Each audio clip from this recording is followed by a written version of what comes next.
Today I'm going to be demonstrating a phonics strategy that can be used for synthetic phonics, and the research-based strategy that I'll be using today is sound boxes, also referred to as Elkonin sound boxes. This research-based strategy was found throughout many of my online sources, as well as found in our textbook on pages 187, 188, and 212. This strategy is focused on word work for encoding and decoding, and this strategy practices sound and spelling patterns, bridging a connection between phonemes and graphemes. I was able to watch Jill Weber, who's an expert in synthetic phonics, teach a sound box mini lesson at Riverview Elementary. This mini lesson showed how to implement synthetic phonics and sound boxes into small groups and interventions. There are many ways to teach and use sound boxes, but for today, I will be demonstrating how Jill Weber explained and taught sound boxes for a synthetic phonics instruction. All right, let's get started. Hello, Christy. Hi. All right, so today we are going to be using sound boxes to help us with 3 words. And the 3 words we're going to be focusing on are going to be words that we're going to be reading and seeing directly in our text that we're going to read in our story later on today. Okay. So we're going to work with these 3 words and how to look at the sounds in these words and decode them and have that letter and sound relationship so that when it comes to the words in the text, we'll be able to apply our knowledge directly to the text, which gives it real purpose for our reading. And learning these words teaches us how to read. Okay. All right, are you ready to get started? Yeah. All right, so to get started, I'm going to show you how to use the sound boxes. So at the top, it says how many sounds are in the word. So this is where you're going to write the number for how many sounds are in the word. Then below you will see there are sound boxes. In the sound boxes, you're going to have each sound box represent each sound. So let's say you have 3 sounds in a word, that means you're going to use 3 boxes. Then below that, there's a line, and that's where you're going to write the word, putting all the sounds, blending them together to make the word, okay? Okay. Do you have any questions? No. Okay, so we're going to start with the word snow. Can you say the word snow? Snow. All right, so we're going to get our fingers out, and we're going to tap it out and then blend it together. So we're going to figure out how many sounds are in the word snow. Okay. So we have s, n, o, snow. Snow. So we have 3 sounds, sounds. in the word snow. So you're going to take your marker and you're going to write a 3 because we know there's 3 sounds in the word snow. So if we have 3 sounds in the word snow, how many sound boxes do we need? 1, 2, 3. 3. We need 3 sound boxes because we have 3 sounds in the word snow. So we're going to start with our first box, and we have the first sound, which was S. What letter represents the sound S. S? So we're going to write an S. Now let's do our next sound. N. N. Nice job. Then we have our last sound box. I know that one. And which sound is that? O. O. O. So what do you think? We have been talking about codes, and sometimes there's codes for letters. So for the letter O, there are many codes. So do you know the code that we're going to use for snow? A W. So O-W. O-W. That's a code for the letter for O, for that O sound. So we're going to write O-W. So let's say it all together. No. O. Let's try it again. O. You hear there are 3 sounds. So down below we're going to write the word snow, and we're going to say each sound as we write it. O. So blend it together. Snow. So what word did we just write? Snow. And how many sounds does the word snow have? 3. 3. All right, nice job. Go ahead and erase. And we'll do our next word. Erasing. All right. Are you ready? All right, our next word we're going to do is build. Build. So say the word build. Build. All right, get your fingers ready. We're going to sound it out. Build. Build. How many sounds were in the word build? 4. 4. So what are we going to do? Write a 4. Write a 4 because we have 4 sounds in the word build. So how many sound boxes do we need if we have 4 sounds? 4. 4. So let's begin writing our word. So what's our first sound? B. B. like bear, bat, b, B. bee. Now, our next sound is I. I. And remember, this is tricky because this is another code. Sometimes for the I, the letter I, in the sound, we have different codes. So, I. Do you remember this code we've been working on? U. I. Nice job. I. What's next? Ooh. Ooh. What letter is L. that? L. And then our N sound? D. D. D. D. D. D. Doorknob. Door. D. D. D. All right. So let's sound them out again. B.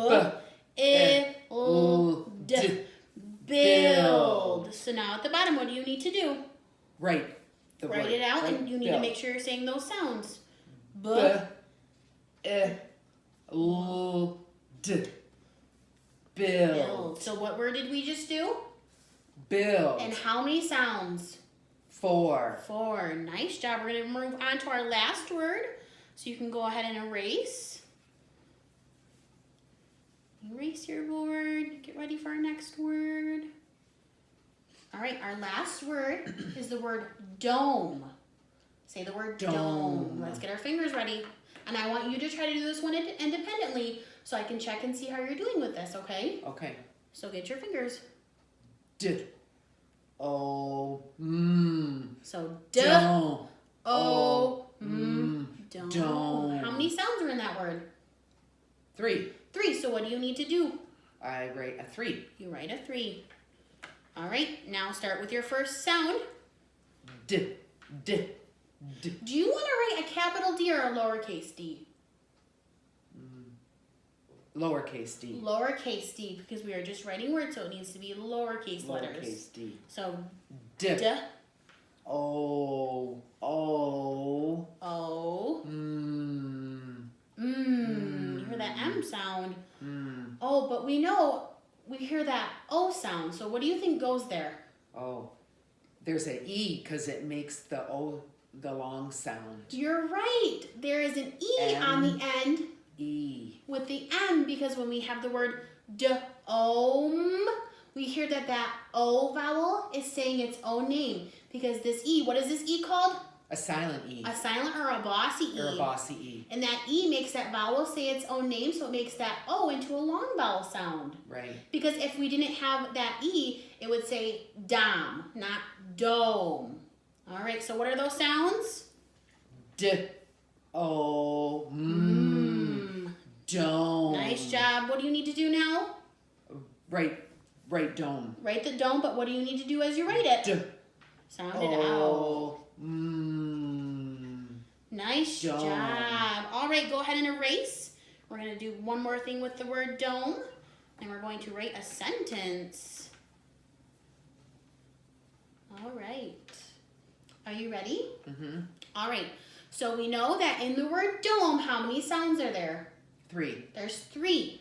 So they were D, O, dome. Dome. So for the O sound, in your 3 boxes, where do you hear the O sound? Do you hear in the beginning, the middle, or the end? Middle. Middle. So I want you to write a dot to represent where you think that O sound is. Right here. You're correct. It's in the middle of the word. All right, go ahead and erase. And then I'm going to have you flip this over. And we're going to write a sentence with the 3 words we just practiced. So I want you to think, and I want you to write a sentence with the word snow, build, and dome. When you're writing those 3 words, I want to hear you sounding out each sound that's in those words, okay? All right. I. Capital I. You're right. We only want capitals at the beginning of our sentence when we're writing the sentence. And remember, you want to have those 2 finger spaces in between so you can tell the difference between the words. I can. I can. That's a sight word. What's next? Build. B. Sounding it out. L. D. Nice job. Build. I can build a dome. Dome. Yup. D. O. And you have that Dome. silent bossy E on the end. All right. What's next? I can build a dome in in Nice job. the snow. Snow. Sound out snow. Oh. And what do you need at the end? Snow. Are you excited about building one? Yeah. Yeah, so add that exclamation point. So we can use an I at the beginning and it's capitalized because this is the start of your sentence. You have 2 finger spaces apart for each word. You sounded out each of those 3 words we practiced, and at the end, to end it with punctuation, you added an exclamation point. Nice job. Can you read your sentence for me? I can build a dome in the snow. So what were the 3 words we practiced today with sound boxes? Build, Build, dome, snow. and snow. So when we move on to our reading next, I want you to look for those words, and you're going to use what we did today in your knowledge to be able to correctly decode and identify and read those words because you know the sounds and how to read those words, okay? Okay. Then I would move on and I would allow the students to draw a picture to go along with their sentence. So they could draw a picture of them playing in a dome in snow or whatever fits their sentence. And then I would have them come together as a group and we would read the story. And the story would be connected to these words and you would see these 3 words apparent in the story.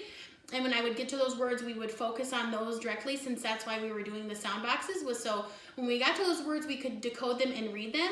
And this gives purpose and meaning to why we were doing these words because it was going to connect it directly to our text that we were going to read today. And that gives them purpose for why we did the activity. So it's connecting it and giving it a real life experience for them in the classroom. Thank you for watching.